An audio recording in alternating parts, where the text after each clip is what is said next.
Well, welcome everyone to another conversation. And today I'm really excited. I've got somebody very special joining us all the way from Tanzania. And hopefully the internet will keep us connected and we'll have a great time chatting together. Welcome, Gemma Sisia, who is the founder of the School of St. Jude. Welcome. Thank you. So why don't we, this is what I know about you. I know that you were a girl born in the country. You grew up on a sheep farm. You're one of 8 children. You're the only girl of 8 children, is what I've read. And you went to Africa and came back and wanted to start a school. What happened then? Have I got the story right? Yes, so I grew up with 7 very wild brothers. I think that taught me a lot of survival skills pretty much from birth. But after I finished university, I worked for a few years here in East Africa. Now, growing up, I saw my parents really struggle to make sure that all of myself and my brothers had a good education in Australia. And when, you know, sending 8 kids to private schools when you're a farmer is pretty hard. So I saw how my parents really valued giving their children a good education. So when I came here to East Africa, I saw a lot of private schools, but their school fees was, you know, huge. And it was in the 90s. And I don't know if you remember the 90s, but it was when the AIDS crisis was really big here in Africa. And so a lot of the parents of the children in our school were having to leave because they were losing their parents and they were unable, obviously, to pay school fees. I was young at the time, and when you're young, you think you know everything and you're infallible, when in actual fact, you have no idea what you're talking about. So I came back to Australia and told mum and dad and my brothers that I'm going to build a free school in Africa. And you can imagine how that went down. But one of my good friends in Armidale helped me with my first donation. She gave me $10. So I'm from Armidale, and with that $10, I opened a bank account, and that kick-started the Schools of St. Jude fundraising. So we opened the School of St. Jude in 2002 with 3 children. So it was a huge population of students. And by the way, I called the School of St. Jude because St. Jude is the patron saint of the hopeless cases. So I thought, well, trying to build a school with $10 is pretty hopeless. So that's why I called the school after St. Jude. But anyway, so that's how we started the school. And it's now 2020. So if you started in 2002, that's 18 years later. How many students do you now have enrolled in the school? So we have about, well, the children that I started the school with, that group of students finally reached year 12 back in 2015. Thankfully, there were more than 3 of them. By the time they got to year 12, there was about 60 of them. They are now at university or have finished university. So last year, we actually got our first university graduates out of the group that started the school with me. If they were doing teaching or finance or, you know, 3-year courses, business courses, they graduated last year, 24 of them. Then we've got a big group of 4-year courses coming out this year, engineers, and then we get our first big crop of doctors out of the inaugural year 12 group next year. How exciting. So at the moment, it is. So at the moment, we've got about 1,800 children from primary through to year 12. 100% of them are on scholarship. So every single student is on a scholarship. And then we have currently 320, I think, at university. So how much is it for a scholarship? I guess I should ask, because you've got to fundraise to raise the funds to educate the kids, correct? Yeah, yes, so I have to fundraise. So actually, you'll be very proud to know that over 90%, hang on, I just saw someone walk past. Anna? Yeah. I thought, sorry, very random. I just saw somebody walk past that you might like to meet.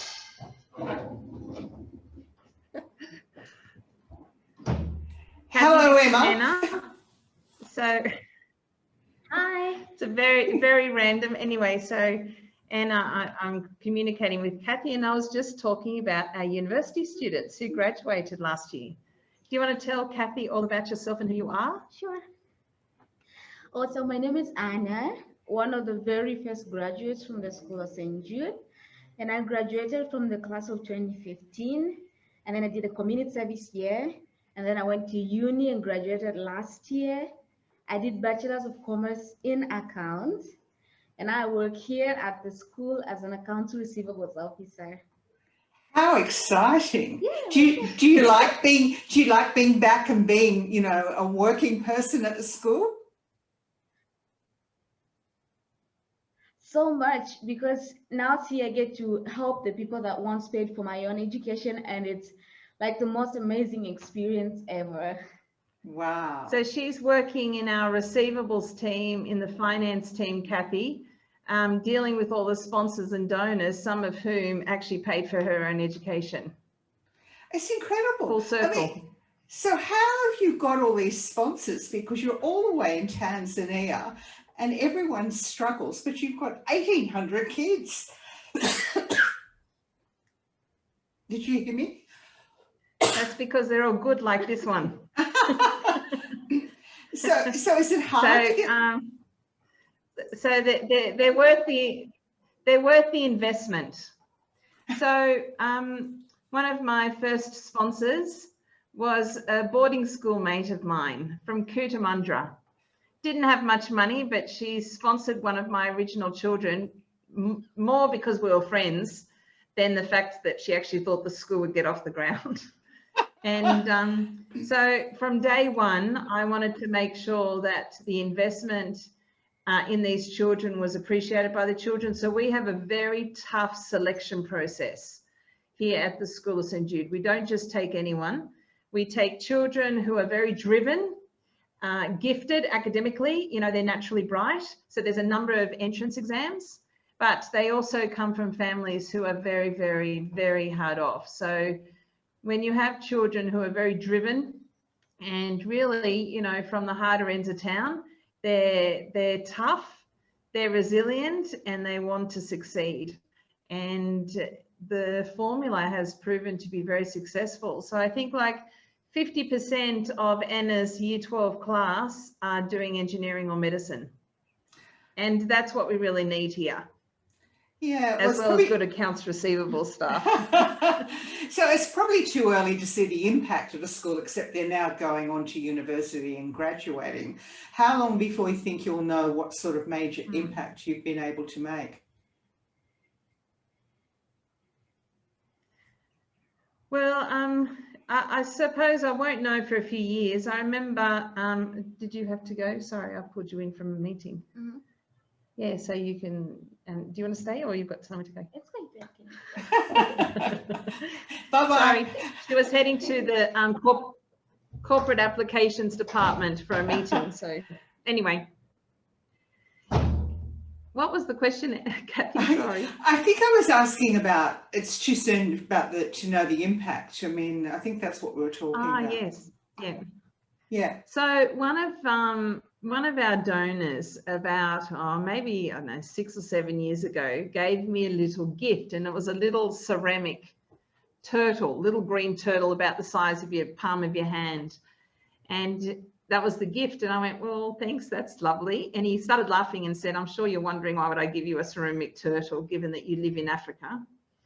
But he said, you know, turtles, you know, they have their babies and then they scurry down to the ocean and you really don't see them for a number of years. And that's when they're trying to stay away from the predators and survive. And then after a number of years, you start seeing them pop up and they're having babies and, you know, the cycle continues. He said, once your students finish university or their trade, whatever they do, you're not going to see them for 5 to 10 years because that's when they're getting their jobs and they're slowly moving up through the ranks. But in about 5 to 10 years, you're going to start seeing businesses built by your ex-students. You know, you're going to be seeing CEOs, heads of hospitals, heads of engineering firms. But yeah, so I'm sort of thinking that in the next 5 years, I think we'll see some impact. Okay. So just by producing. So next year we have a number of doctors coming out Now, I had my 4 children here in Tanzania in the local hospital, so I have first-hand experience of what a woman goes through.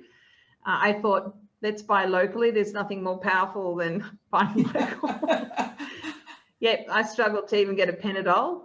But oh my goodness. yeah, so it was very, you know, minimalistic approach. But we only have 97 registered gynecologists in the entire country of Tanzania. And my gynecologist was one of the 97. In fact, he leads the 97, and he was telling me that his gynecologist served 20 million women in Tanzania. On average, 3 of our students lose a parent every month. I'll just repeat that. On average, 3 of our students lose a parent every month. We actually have a staff member at each of our schools who is just employed to deal with you know, logistics on funerals of parents of staff and parents of students, because every time there's a death, there's a system and process we have to go through. We have to go and visit the family. We deliver sugar and rice so that they can feed the crowds. A number of staff and students will go on behalf of the school. But that gives you an indication of how needed good doctors are here. So just by producing 1 doctor, imagine the impact they can make. I look at my own gynecologist and the impact that he makes on all the women that he sees every year. It's incredible. He charges, wait for it, $5 to see him.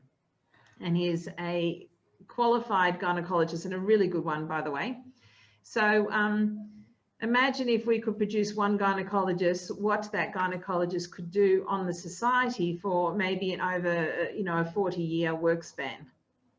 Incredible. Now multiply that by a lot, so that, you know, I'm excited to see. I'm actually, you know, I have 2 daughters, and wouldn't it be lovely if one of their gynecologists or doctors turned out to be an ex-student of St. Jude's? I don't think anything could be better than that. So have you ever wanted to give up and come back to Australia? I mean, it's just such a mammoth task. Yeah, every day.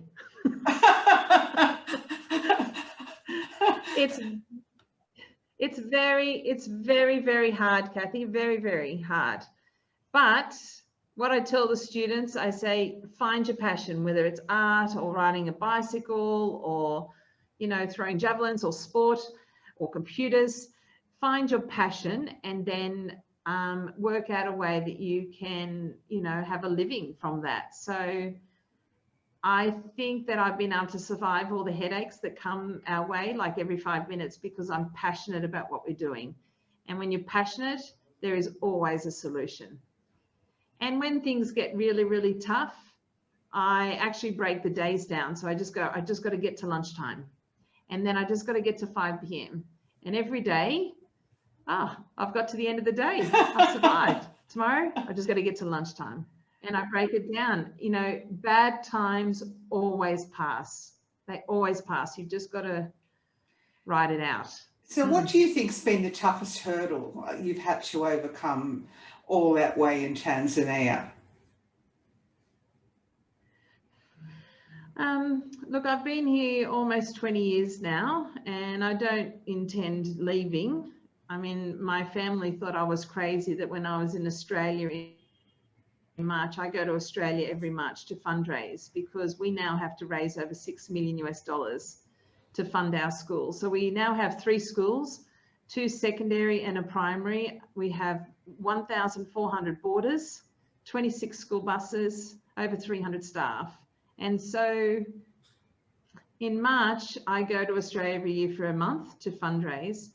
And halfway through March this year, our trip got cut short because of the COVID issues, and Kenya was closing its borders. So we had to rush back, and my family were going, "You're rushing back to a 3rd world country in a health pandemic."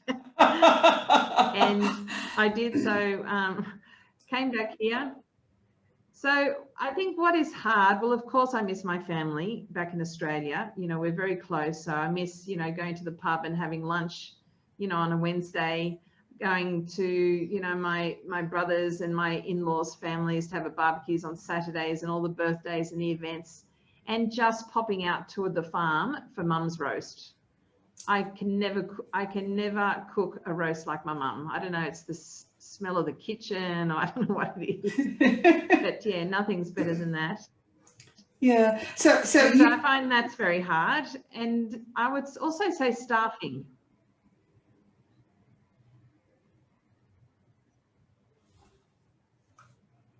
Are you there, Gemma? Hello. Yeah, I am. I think we just lost each other. That's okay. So I can see you. All right. So you missed your mum's roast. That's where we got up to.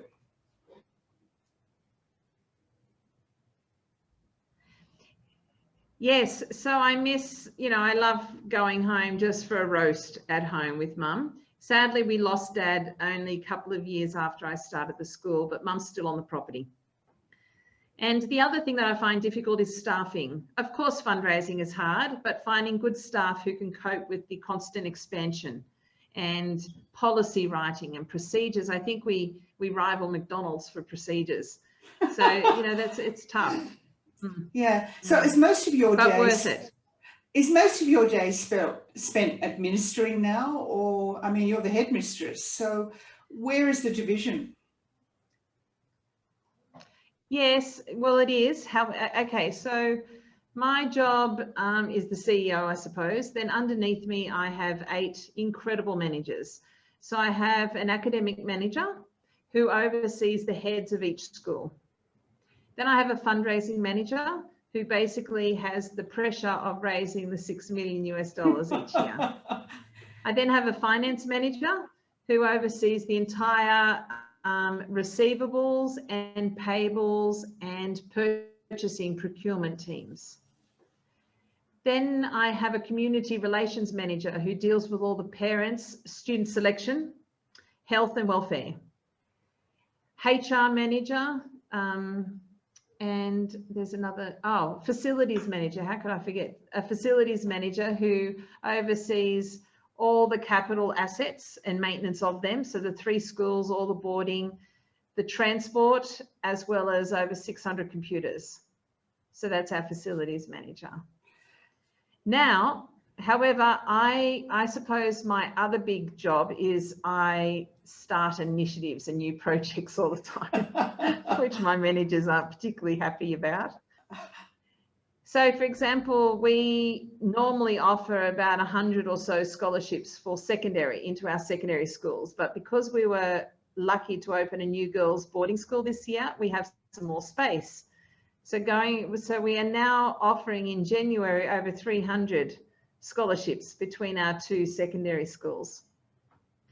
And so we are embarking on selecting students from 3 regions. So normally we would select students from about a 30-40 kilometre radius, but now we're going to about 600 kilometre radius because our secondary schools are 100% boarding, which means we can go further. So at the moment, I have 26 buses and about 11 cars on the road distributing letters all across 3 regions in northern Tanzania to students, inviting them to come and try out for our academic scholarships. And then in a couple of days' time on Saturday, we will be sending staff to various centres around northern Tanzania to run entrance test days. And it's the first time we've ever done that. So at the moment, today, for example, I'm doing logistics on how I can send staff around northern Tanzania selecting all these kids. So you've got I want to find 300 more Annas. You met Anna, so we need to find 300 of them. So you've got your own family. You married a Tanzanian man. How do you find juggling all of this? I mean, that sounds almost a condescending question, but you've got such a big life, Gemma. I just wonder how you pack it all in. I'm not able to juggle it all. But it's hard. So, I sort of make jokes. So I've got to put my mum hat on now, and I've got to put my wife hat on now, and now I've got to put the CEO hat on. So yesterday I was talking to one of my leaders about the logistics for Saturday, and my daughter, who'd finished school, rode up on her bicycle up to my office. and said, "Hi, Mum, you know, when are you coming home?" And I said, "Okay, well, I'll be home in 5 minutes." So I said to my leader, "Sorry, Mum hat now. I'll see you tomorrow." So it's hard. But so this morning I woke up at about 5 o'clock, got the children off to school, and then I was in the office by about, I don't know, about 6:30. And I find that if I wake up earlier, I can get a lot done. So I do a lot of emails on my phone. So while we're watching TV, so the sort of the daily routine would be I wake up early, cook the kids breakfast, make their lunches, put them on, get them off to the school bus. Now the school buses here leave about 7 a.m., but we've got to leave home by about 6:45 to get there. So I get one of our drivers, the school bus drivers, to take them to the bus for their school, because sadly they're not able to get a scholarship at St. Jude's because they don't pass the entrance exams. I mean, I love my kids, but you basically have to be an A++ student to get a scholarship here. And of course they fail on the poverty. So there are 2 tests to get a scholarship. You have to be bright and you have to be really poor. So if your family has electricity, you're counted too wealthy. If your family has more than 2 rooms or glass in their windows, you're too wealthy. So sadly, my 4 children would have not been able to get a scholarship at St. Jude's. Anyway, so I get them off to school and then I come to work. And but by the time the staff all reach here by 8:30, I've done my whole inbox and I've pretty much organised myself. And then it's back-to-back meetings during the day. And then I try to get home before 6 o'clock. Thankfully, we live just outside the school gate, so it's pretty close, so I can just walk home. And then I cook dinner. And then bedtime is 7:30 in our house for the children. And then I, watch the news with my husband. It's in Swahili, so I sort of tune out, but that's when I do some emails and text messages, but at least we're together. And that's my daily routine. So as a result, I don't go out very much, Kathy. So I basically have given up a bit of a social life. Really, it's family and work. You just can't do everything. Mm. Yeah. So for 20 years. So what are, the government and people that are in businesses in Tanzania, what do they think about this rapid rise of this amazing school network that you've built? Are they in awe or just part of life? Well, I mean, the local education authorities love us because all of the students at St. Jude's come from the government. You can only get a scholarship if you come from a government school. If you're coming from a private school, you're ineligible for a scholarship. So number one, we've basically saved the government from building a few schools. Number two, because our students get an entire free education from textbooks and stationery uniforms to their food, tuition, boarding, excursions, everything is included. They basically have been given a huge gift. So after year 12, they all do a year of service. Now, Anna mentioned it when she was here. And in that year of service, most of them work in a government secondary school for a year as a teacher. So after year 12, we give them a 1-week crash course on how to write a lesson plan, logbook, scheme of work, what you can do with disciplining, what do you do on the first day of work. And then we give them some boxes of chalk and a set of textbooks, and then we kick them out to a government school.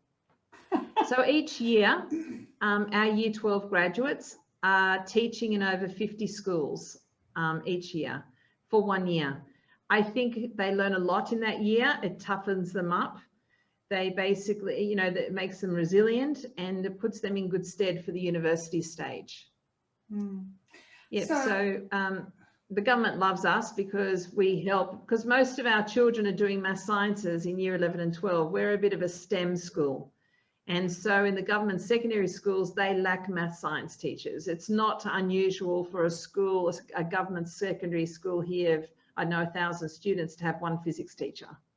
My goodness. And so a number of our students actually, or ex-students, are actually heads of departments in the school where they're working for a year as volunteers. So but, it's like a gap year on steroids.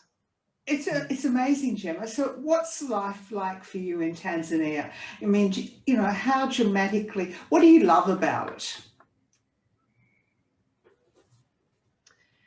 Well, it's probably a bit sick, but I love the challenges. You know, ever since I was little, I've always been up for a challenge. I love the wildlife here and the people. So of course we are just outside the town. We're 5 minutes from the town that every tourist goes through when they want to see the Serengeti or Mount Kilimanjaro or go on safari. So that's where we are. So I love camping. In the national parks and seeing all the wildlife, elephants and giraffes and lions. And with COVID, actually, it's been a blessing because there's been no tourists. And so these luxury hotels in Serengeti have all been, they're at 10% of the prices. And so we went on a 10-day safari a few months ago, which normally would have cost tens of thousands of dollars. And we were staying in places for like $20 or $30 a night that normally are up around $600-700 a night. Anyway, so that's the blessing of COVID, I suppose, in safari. So I love the challenges, I love the people, and I love my job. That's obvious. It tests me in every aspect, emotionally, physically, mentally, but there is no way I could have, an average 9-to-5 job now. No. So I've got 3 last questions for you. The first one I love Australia and I miss my family. But, here we don't, anyway, so you have your head a bit here. You can dream and you can, initiate things here. It's not too hard. Yeah. So and 3 that's last my spirit, I suppose. I like starting things. 3 last questions. If anyone wants to support the school, where do they go? And then the 2 other questions are, what does spirituality mean to you? Some people have faith, other people it's connection to nature. What does that mean? And how do you look after yourself with this incredible life? What do you do for self-care? So they're the 3 questions. Okay, so the first one, we are 100% reliant on donations. 90% comes from Australia. Actually, it's about 92% comes from Australia, which is pretty cool. So nobody can tell me that Australians are not philanthropic.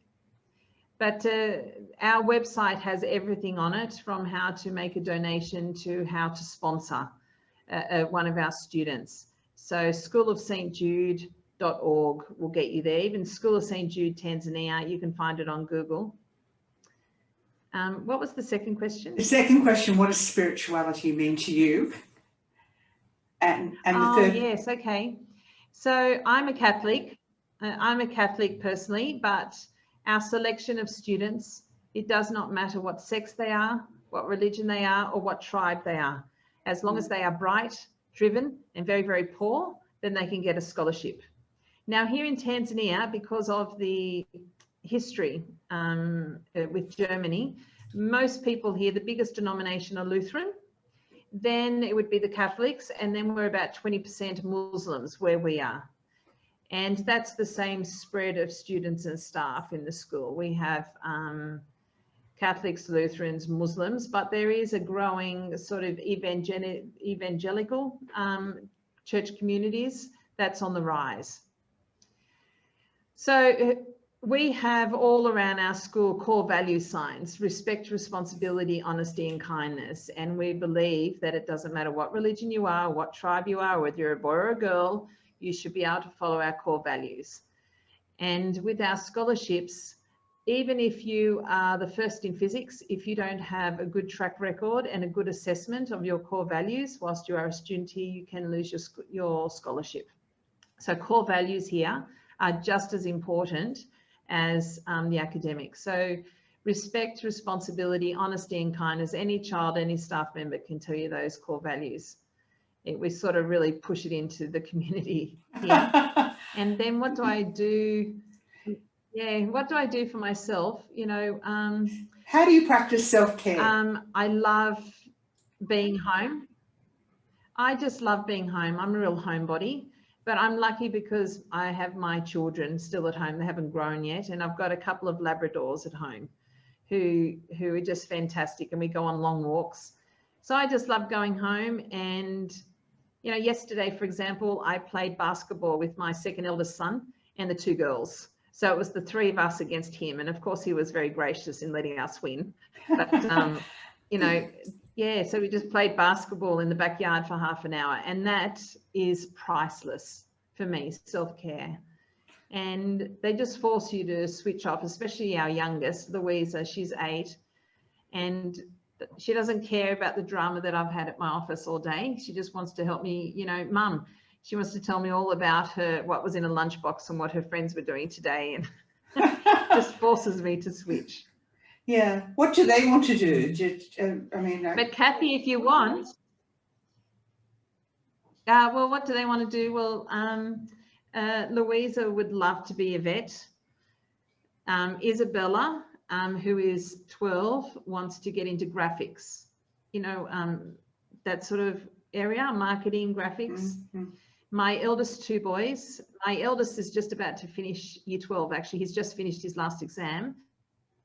And he's actually coming to Sydney in January to play rugby for one of the teams there. And he's going to also start an apprenticeship, a trades apprenticeship. And then Jacob also wants to get into building. So the two boys both want to get into building. Wonderful. And I cut you off. You were going to say something. You were going to say something. Well, I thought, did you want me to, I mean, I could see if the internet is working, but I thought, would you like to have a bit of a tour of the campuses? We'd love to have a look. Yeah, we'd love to. Yeah, okay. Okay, well, let me, I'm going to join you on my phone, and I'll have to leave this one so that we don't have connection between my device and the computer. All right, well, we'll follow you. On my phone. Can you hear me? I can indeed. So where are we? Okay, so this is the newest school. So this is the girls' secondary school that we opened in January. We have about 600 students here, all in boarding.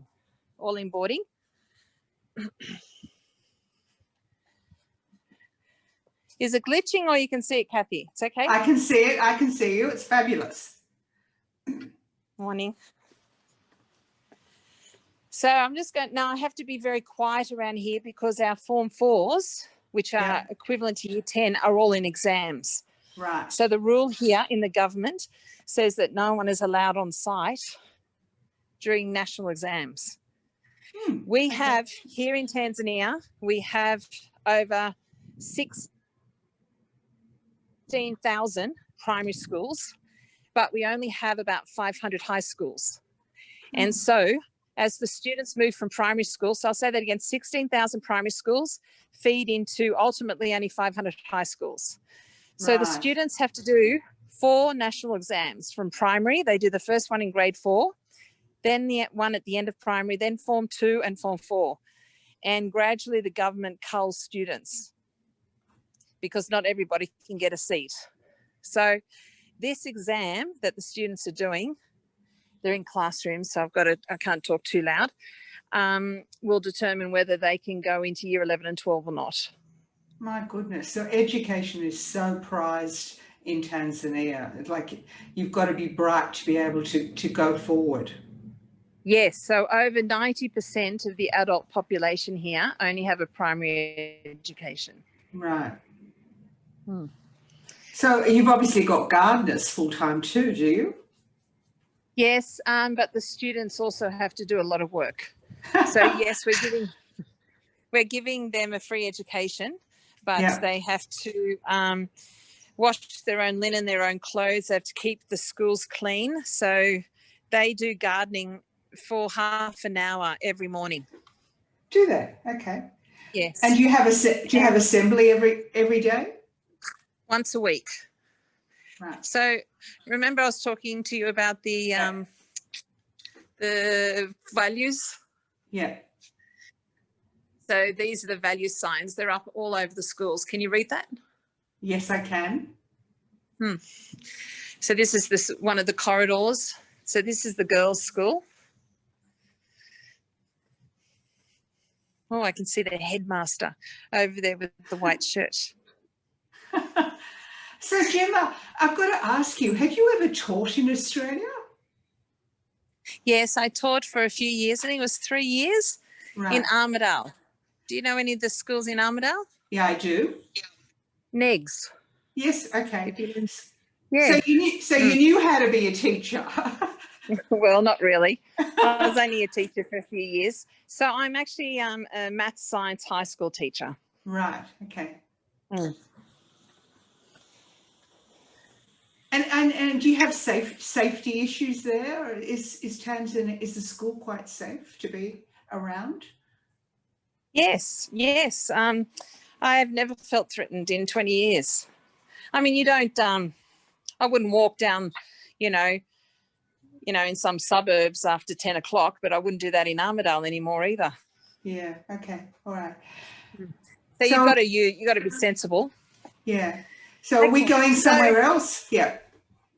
Yep. Okay. So I've just left the girls' school.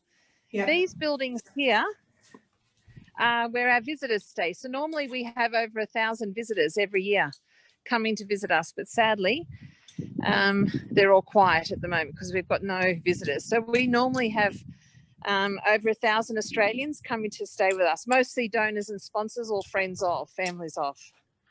And how long will they stay? Will they come and volunteer and help out?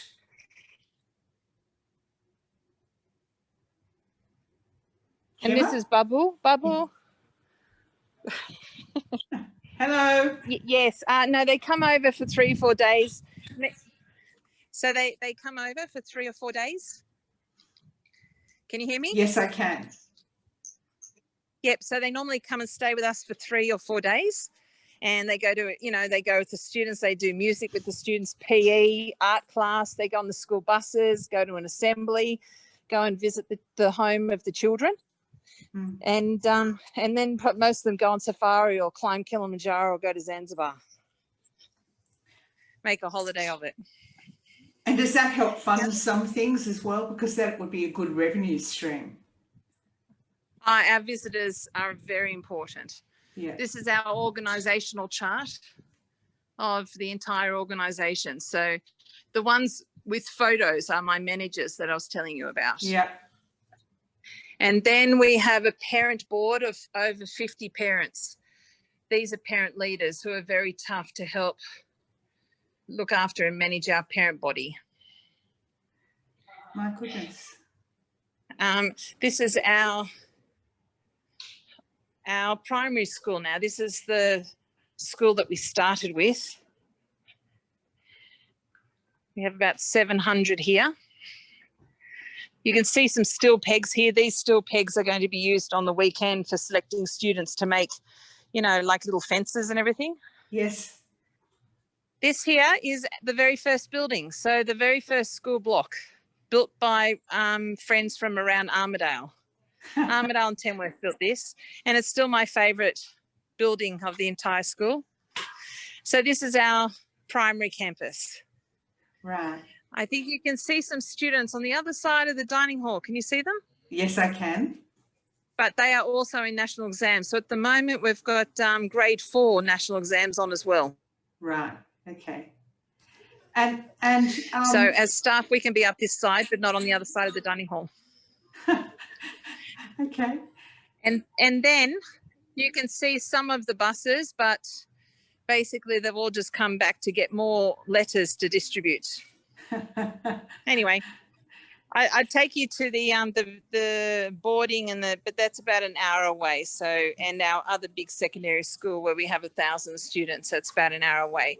But this one has the girls and the primary school. Anyway, I just thought you might be interested to see. It's fantastic. What it looks like a little bit. Thank you so much for joining us, and we'll talk again soon. Bye-bye. You're welcome, Kathy. See ya. Bye.